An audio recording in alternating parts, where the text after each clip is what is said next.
El día que cumplí 18 años me encontré con una bolsa de deporte y la mirada fría de mi padre en lugar de una tarta de cumpleaños. Nada de velas, nada de cena, ni siquiera una tarjeta. Solo él de pie junto a la puerta principal con los brazos cruzados diciendo: «Ya eres adulto. Apáñatelas». Como si estuviera citando una frase de película.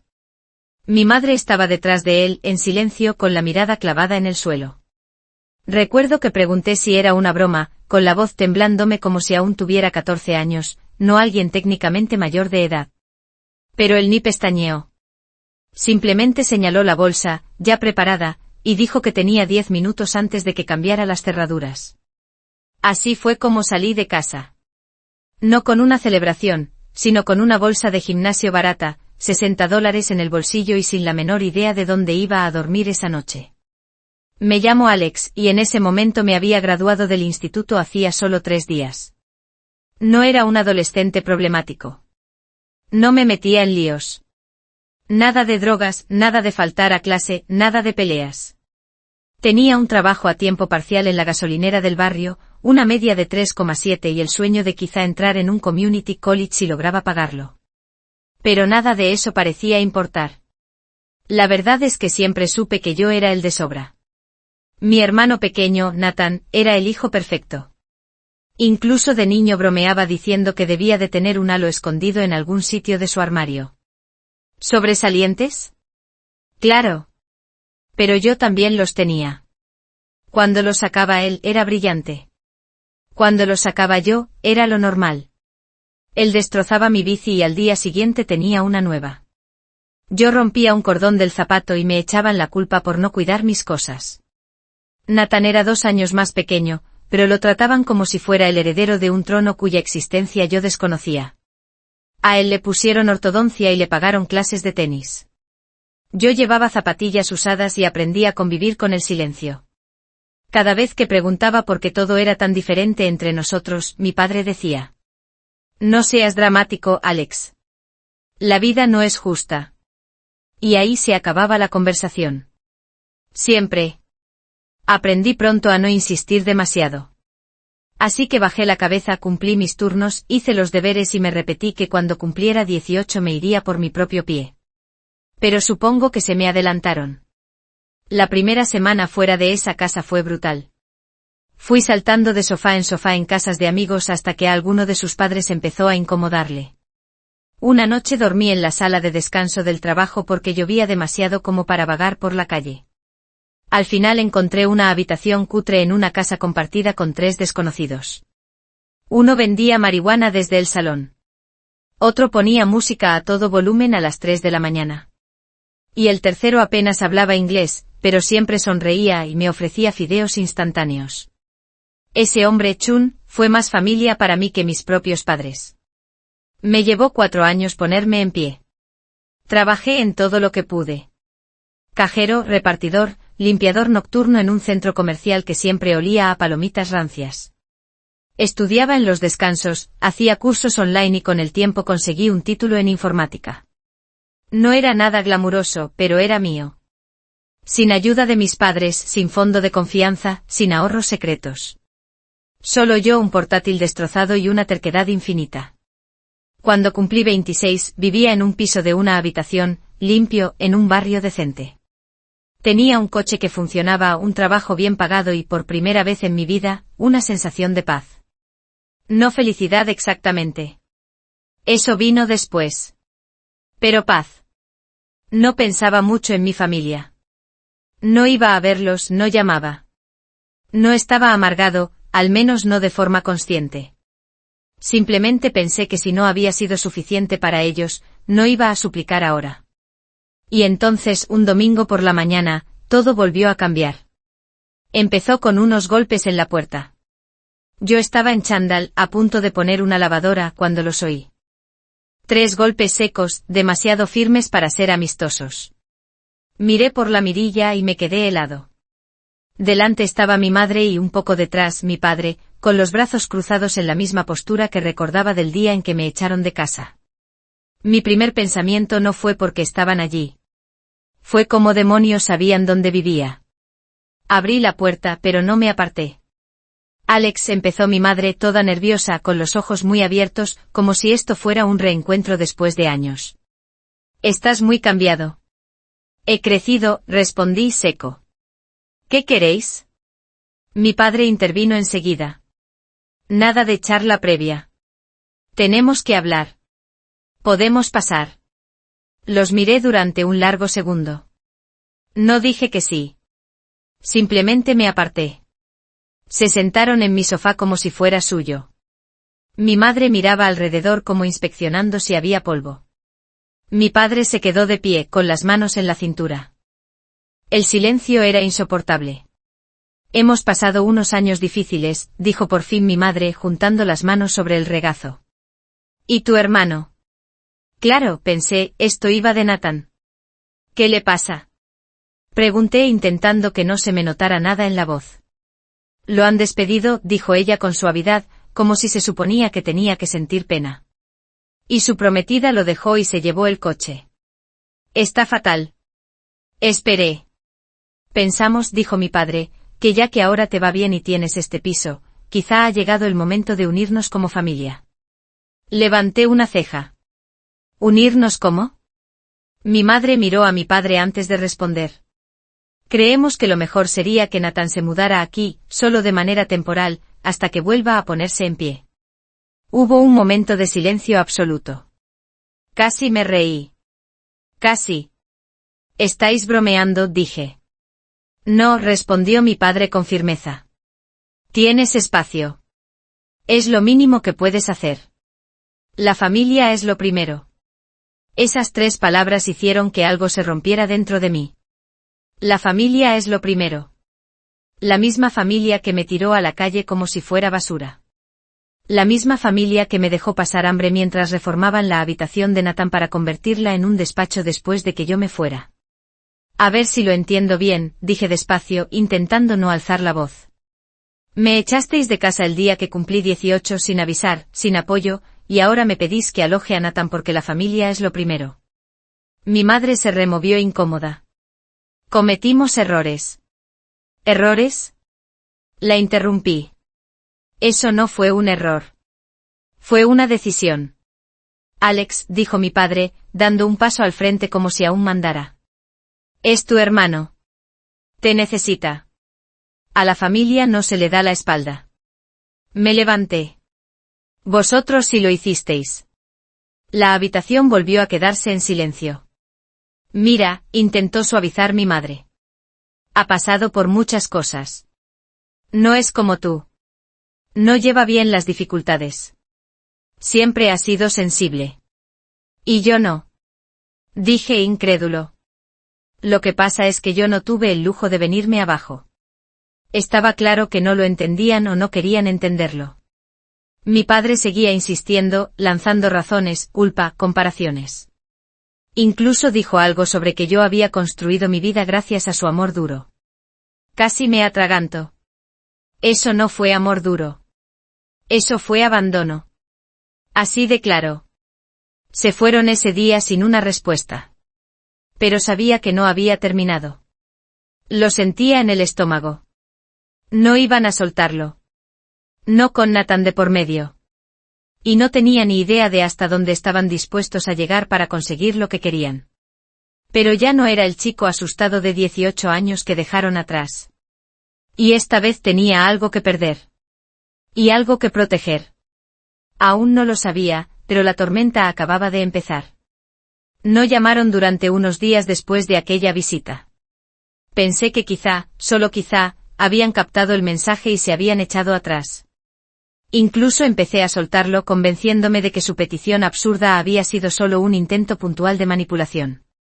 Pero el fin de semana siguiente me di cuenta de que los había subestimado. Todo empezó con un buzón de voz de Nathan. No había oído su voz en años y al principio casi no la reconocí. Sonaba cansado, ronco y extrañamente ensayado, como si estuviera forzando la pena. Alex. Mamá y papá me dijeron que fueron a verte. Sé que es mucho pedir, tío, pero ahora mismo no tengo opciones. He perdido el trabajo y el piso, y estoy quedándome en casa de un amigo, pero no está funcionando. Solo, me vendría bien tu ayuda. Solo hasta que me recupere. Por favor, llámame. No le devolví la llamada. No era frialdad. Era supervivencia. Sabía cómo acabaría esto. Nathan siempre había sabido salir adelante gracias a su encanto. Tenía esa forma desarmante de parecer indefenso, como un cachorro perdido en mitad de la carretera. Y la gente, sobre todo nuestros padres, corría a salvarlo. Pero yo no. Esta vez no. Yo tenía cicatrices que ellos ni siquiera habían visto. Y no iba a fingir que no existían solo porque Nathan estuviera enfrentándose por fin a las consecuencias de sus propias decisiones. Aún así, ese mensaje empezó a carcomerme. No era culpa. Era más bien miedo. Porque si Nathan me estaba llamando, significaba que mis padres ya habían activado la siguiente fase de su plan. Y no me equivoqué. 3 días después, volví del trabajo y encontré el coche de mi padre aparcado delante de mi edificio. Se me encogió el estómago. Estaba de pie junto a la puerta, brazos cruzados, misma postura, mismo gesto severo. Cuando me acerqué, no se movió. Tenemos que hablar, dijo. Ni me molesté en invitarlo a entrar. Hemos sido pacientes, dijo como si yo fuera un niño rebelde que no quiere comerse las verduras. Pero estás siendo egoísta. Me reí. De verdad me reí. ¿Egoísta? ¿De verdad crees que soy yo el egoísta? Tú ahora tienes una vida estable, dijo. Nathan, no. ¿No crees que tu hermano también merece una oportunidad? Lo que él se merece, respondí, no tiene nada que ver conmigo. Dio un paso más cerca.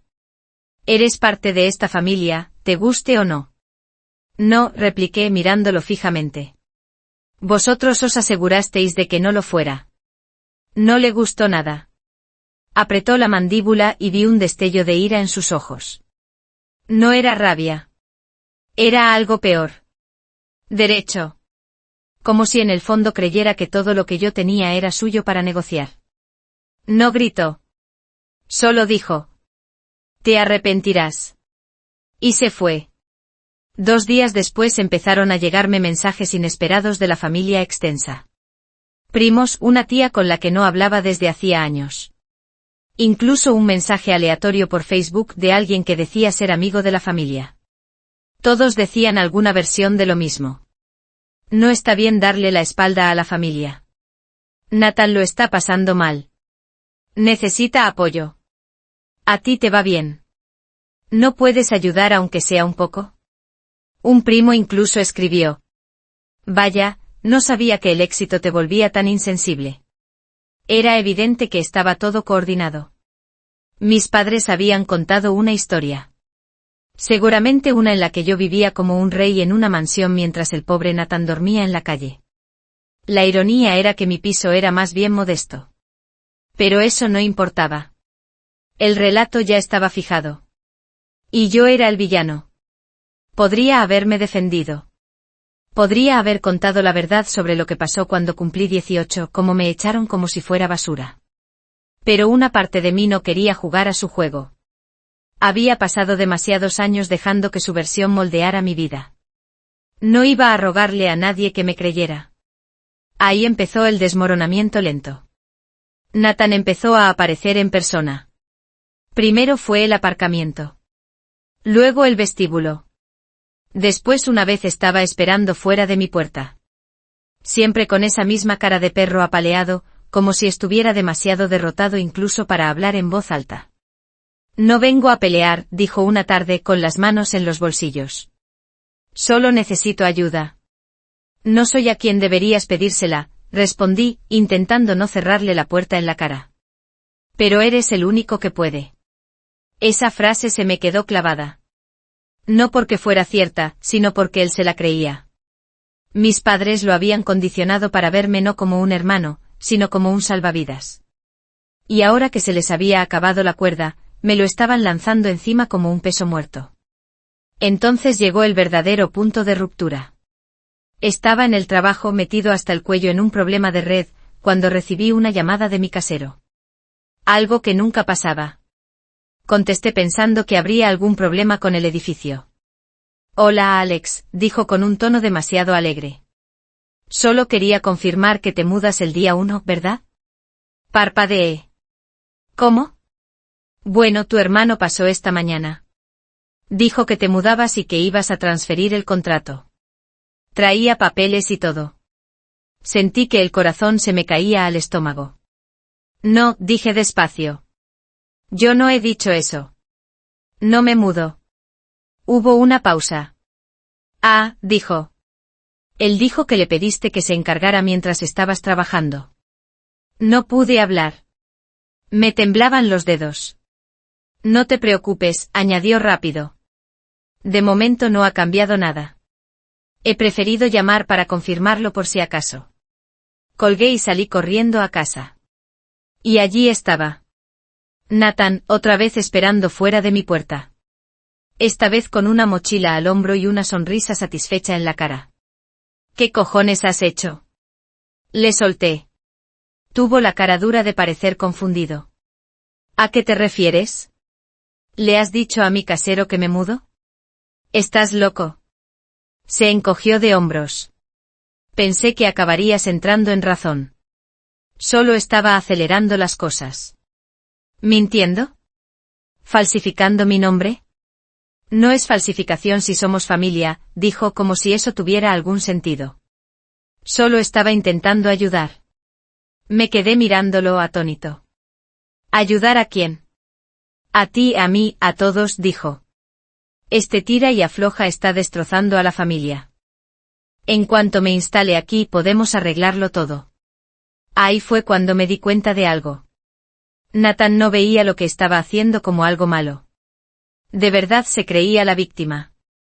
Que tenía derecho a mi piso, a mi vida, a mi estabilidad. Y lo más aterrador era que ni siquiera me veía como una persona. Yo era solo el siguiente peldaño. Esa noche cerré con llave todas las ventanas y puertas. Le escribí a mi casero y le dije que bajo ninguna circunstancia, nadie podía hacer cambios en mi contrato de alquiler salvo yo. A la mañana siguiente cambié la cerradura. Incluso compré una cámara pequeña para ponerla en la entrada. Me daba igual si parecía paranoico. Necesitaba pruebas si volvía a pasar algo. Y pasó. La semana siguiente volví a casa y vi la cerradura arañada. No estaba rota, pero estaba claro que alguien había manipulado el bombín. Miré las grabaciones. Era mi padre. Había intentado entrar por la fuerza. Y ya está. Ese fue el punto. Ese fue el momento en el que dejé de esperar que fueran decentes.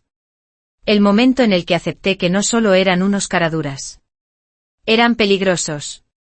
Ya no iba a limitarme a defenderme. Iba a prepararme.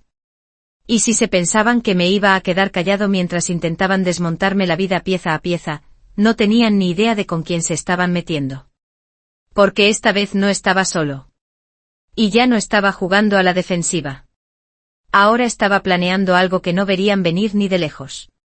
Cuando vi ese vídeo, a mi padre intentando forzar mi cerradura como un delincuente de tercera, no sentí miedo. No al principio. Sentí frío. Vacío. Como si el cerebro se me hubiera quedado en blanco, como si mi mente estuviera intentando procesar lo que acababa de ver. Ni siquiera llevaba guantes.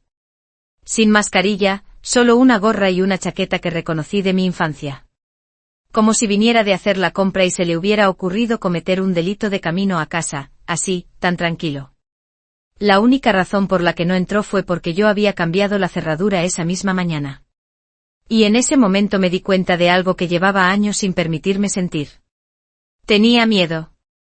No porque pensara que fueran a hacerme daño físicamente.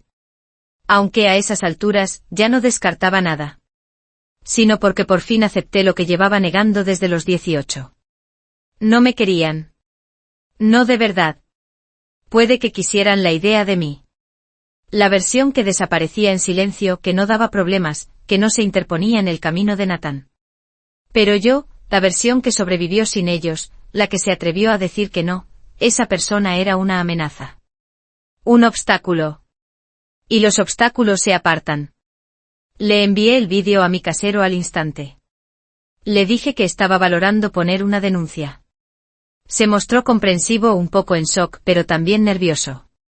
Dijo que si me sentía inseguro, quizá debería plantearme mudarme. Sabía que lo decía con buena intención, pero no pude evitar sentir que me estaban castigando por las acciones de mi padre. Otra vez. Las semanas siguientes fueron un borrón. Dormía fatal. Cada vez que pasaba cerca de una ventana, buscaba sombras. Dejé de usar auriculares al volver a casa. Incluso empecé a llevar spray de pimienta. Y lo odiaba. Odiaba lo que significaba. Que no estaba seguro. No por culpa de desconocidos. Sino por culpa de mi propia familia. Eso fue lo que me rompió. No fueron los mensajes de la familia lejana. No fue el intento de Nathan de colarme papeles falsos del alquiler. Ni siquiera fue mi padre intentando entrar. Fue darme cuenta de que si hubiera pasado algo, si no hubiera cambiado esa cerradura, si hubiera llegado a casa 10 minutos antes, no habría justicia, no habría apoyo, y nadie en mi familia me habría creído. De hecho, seguro que me habrían echado la culpa por exagerar. Otra vez. Ahí toqué fondo. Me cogí la baja por primera vez en años. No salí del piso durante 3 días seguidos. No contesté mensajes. Cancelé todos los planes. Dejé que se acumularan los platos. Apagué el móvil por las noches solo para volver a sentir lo que era el silencio. Me senté en el sofá y repetí ese vídeo en bucle hasta que se agotó la batería. Mi propio padre con las manos temblándole, mirando a los lados como un extraño. Recuerdo llorar una vez. Solo una. No fue un llanto ruidoso ni dramático. Fue sentarme en el suelo del baño con una toalla entre las manos y sentir cómo se me escapaba toda la fuerza, como aire de un globo reventado. No estaba sollozando. Ni siquiera estaba enfadado. Solo estaba cansado. Cansado de pelear por un espacio que debía haber sido mío desde el principio. Cansado de fingir que estaba bien. Cansado de construir y reconstruir mientras nadie veía siquiera los cimientos. Pero en algún punto de ese silencio, algo cambió. No sé qué lo desencadenó exactamente. Quizá ver hasta dónde estaban dispuestos a llegar. O quizá por fin admitir lo mucho que me habían hecho daño. Pero por primera vez en años dejé de reaccionar y empecé a planear. Primero saqué todas las grabaciones de seguridad del último mes. Lo archivé todo, hice copias, subí los archivos a la nube con contraseñas. Documenté cada interacción. El buzón de voz, los mensajes, incluso capturas de comentarios en Facebook de familiares lejanos repitiendo la misma cantinela de culpa. Convertí mi piso en un expediente. Después empecé a blindar mi vida. Cambié todas las contraseñas. Activé la verificación en 2 pasos en todas mis cuentas. Llamé a las empresas de mis tarjetas, puse alertas de fraude en mi perfil de crédito e incluso pedí mi informe de crédito para revisarlo. Aún no había nada sospechoso, pero no iba a esperar. Luego se lo conté todo a mi jefe. No toda la historia entera, pero lo suficiente.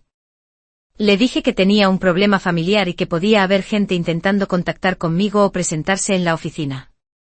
Para mi sorpresa, fue increíblemente comprensivo. Me dio unos días libres para ocuparme de lo importante e incluso se ofreció a desviar cualquier llamada desconocida directamente al buzón de voz. ¡Qué curioso! Los extraños a veces tienen más humanidad que la familia. Con esos días quedé con una abogada. La encontré por un amigo de un amigo. Una mujer tranquila, seria, llamada Jordan, que me escuchó sin inmutarse. Le conté todo. Que me echaron a los 18. Que habían reaparecido de golpe. La manipulación. El intento de fraude con el contrato. El intento de entrada. Las grabaciones. Todo el rastro. No me interrumpió. No se escandalizó. Cuando terminé se inclinó hacia adelante y dijo: «Tienes base para una orden de alejamiento. Y quizá para más dependiendo de hasta dónde llegue esto». Por primera vez en semanas, solté el aire. Esa conversación encendió algo en mí que no había sentido desde adolescente. Control. No venganza. Aún no. Pero poder. Y con eso bastaba para empezar a sanar. En los meses siguientes cambié el foco hacia adentro. Me apunté a un curso de certificación que llevaba años posponiendo. Algo de infraestructura en la nube y seguridad de datos. Aburrido para la mayoría, pero para mí era una escalera. Cada noche volvía a casa, cenaba y estudiaba. Sin distracciones, sin drama, solo avance. También empecé terapia. Primero una vez a la semana, luego 2. Se llamaba Elena y no me trataba con algodón. Me señalaba cuando evitaba cosas. Me mostraba mis patrones con calma. Me ayudó a entender que no estaba roto. Solo llevaba demasiado tiempo sobreviviendo en piloto automático. No sabía cómo sentirme a salvo ni siquiera cuando lo estaba. Una sesión le dije que no creía que pudiera volver a confiar del todo en nadie. Ella dijo: a lo mejor no tienes por qué hacerlo. A lo mejor no se trata de confiar en todo el mundo. Se trata de aprender a confiar en ti. De no dejar que se acerquen demasiado. Con el tiempo esa frase se me quedó. Hice nuevos amigos de verdad. Gente que no quería nada de mí. Me apunté a un grupo de running, que si me conocieras te parecería un chiste, y de alguna manera sudar al lado de desconocidos me devolvió la sensación de ser humano. Incluso empecé a quedar con alguien de manera informal. Nada serio, pero sonreía más, me reía incluso. A veces me pillaba paseando por mi piso, simplemente tranquilo. No había sentido eso en 10 años. Pero esa paz venía con claridad. Porque aunque estuviera reconstruyendo pieza a pieza, respiración a respiración, no había olvidado. Ellos seguían ahí fuera, mintiendo, retorciendo mi historia hasta volverla irreconocible. Y aunque no quería vivir en el pasado, tampoco iba a dejar que se reescribiera sin pelear. Sobre todo por lo que vino después. Empezó con una carta. No un mensaje. No unos golpes en la puerta. Una carta formal, enviada a mi piso. Con la dirección del remitente escrita a mano. Sin sello. Simplemente metida en mi buzón. Era de mi madre. Me quedé mirando el sobre 10 minutos enteros antes de abrirlo. La carta tenía 3 páginas. Letra cuidada. La misma cursiva redondeada que usaba en las tarjetas de cumpleaños cuando todavía se acordaba de comprarlas. Empezaba con lo de siempre. Que me echaban de menos. Que nunca quisieron hacerme daño. Que en aquella época todo fue difícil. Y después cambió el tono. Escribió que Nathan estaba pasando por una depresión profunda y que había empezado a hacer planes serios para arreglar su vida. Decía que querían poner la casa familiar a su nombre para darle un nuevo comienzo, pero que había unos papeles donde todavía aparecía mi nombre como heredero, de años atrás, cuando mi abuelo dejó una pequeña herencia para mí y Nathan a partes iguales. Me pedía que firmara unas cosas. Decía que era una formalidad. Que era solo papeleo. Doblé la carta, la dejé sobre la mesa y me quedé sentado allí durante mucho, mucho tiempo. Ya no iba solo del piso. Ahora iban a por algo